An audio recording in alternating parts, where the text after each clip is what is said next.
বকটুই গ্রামে বোমাতঙ্ক, রাস্তার ধারে পোঁতা প্লাস্টিকের জার। পুলিশের প্রাথমিক অনুমান ওই জারে তাজা বোমা রয়েছে। এলাকা ঘিরে রেখেছে রামপুরহাট থানার পুলিশ। খবর দেওয়া হয়েছে বম ডিসপোজাল স্কোয়াডে। বকটুই গ্রামে বোমাতঙ্ক, সেই ছবি আপনারা দেখতে পাচ্ছেন। রাস্তার ধারে পোঁতা প্লাস্টিকের জারে তাজা বোমা রাখা আছে বলে অনুমান। এলাকা ঘিরে রেখেছে রামপুরহাট থানার পুলিশ। ইতিমধ্যে খবর দেওয়া হয়েছে বম ডিসপোজাল স্কোয়াডে। ভাস্কর মুখোপাধ্যায় আমাদের প্রতিনিধি টেলিফোন লাইনে রয়েছেন। ভাস্কর, ঠিক কোন জায়গায় এই বোমা ভর্তি জার উদ্ধার হয়েছে, পুলিশ কি বলছে?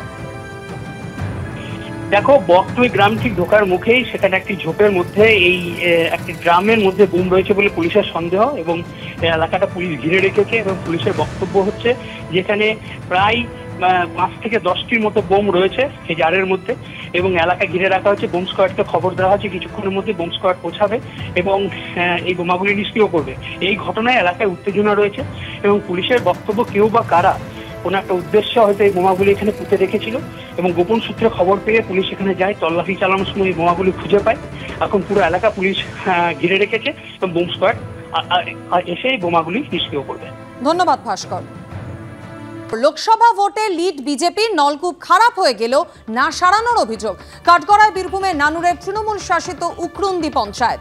গ্রামে 14টির মধ্যে 12টি নলকূপই খারাপ। বারবার পঞ্চায়েতে জানিয়েও কোনো কাজ হয়নি, এমনটাই অভিযোগ করছেন গ্রামবাসীরা। জলস্তর নেমে যাওয়ায় সমস্যা, এমনটাই দাবি তৃণমূলের। দ্রুত নলকূপ মেরামতির আশ্বাস দিয়েছে ব্লক প্রশাসন।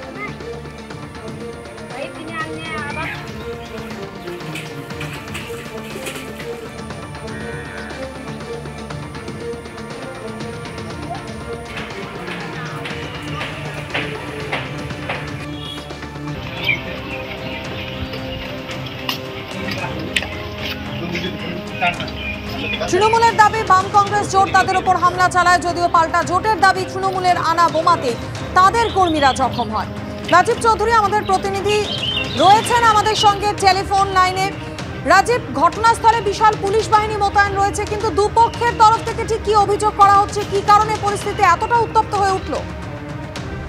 দুপক্ষের দিকে কিন্তু পাল্টা অভিযোগ দায়ের করছেন, এবং এই গত লোকসভা নির্বাচনে এই অঞ্চলে যেহেতু বাম কংগ্রেসের পক্ষ থেকে নির্বাচনের ফলাফল ভালো করা হয়, ফলে সেখানে একটা উত্তেজনা ছিল। সেই উত্তেজনার পরিপ্রেক্ষিতে স্থানীয় একটা ইস্যু নিয়ে গতকাল থেকে একটা ঝামেলা শুরু হয়, এবং আজকে সেটা চরম আকার ধারণ করে, এবং দুপক্ষের বিরুদ্ধেই কিন্তু পাল্টা অভিযোগ এবং তার পাল্টা অভিযোগ দায়ের করেছেন। এবং যদিও পুলিশ ঘটনাস্থল থেকে দুপক্ষের বেশ কয়েকজনকে আটক করেছে, এবং এলাকায় যাতে নতুন করে কোনো উত্তেজনা সৃষ্টি না হয় তার জন্য এখানে পুলিশ বাহিনীও মোতায়েন করা হয়েছে। মাধুরী।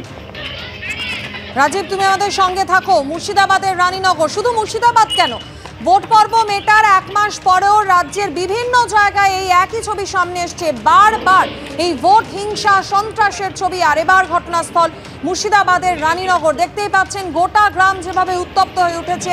বিশাল পুলিশ বাহিনী এই মুহূর্তে মোতায়েন রয়েছে গোটা এলাকায় পরিস্থিতি নিয়ন্ত্রণে রাখতে। রানীনগরে তৃণমূলের সঙ্গে বাম কংগ্রেস জোটের সংঘর্ষে 2 তৃণমূল কর্মী আহত হয়েছেন। তারা হাসপাতালে চিকিৎসাধীন এবং দুপক্ষই একে অপরের বিরুদ্ধে অভিযোগ করছে।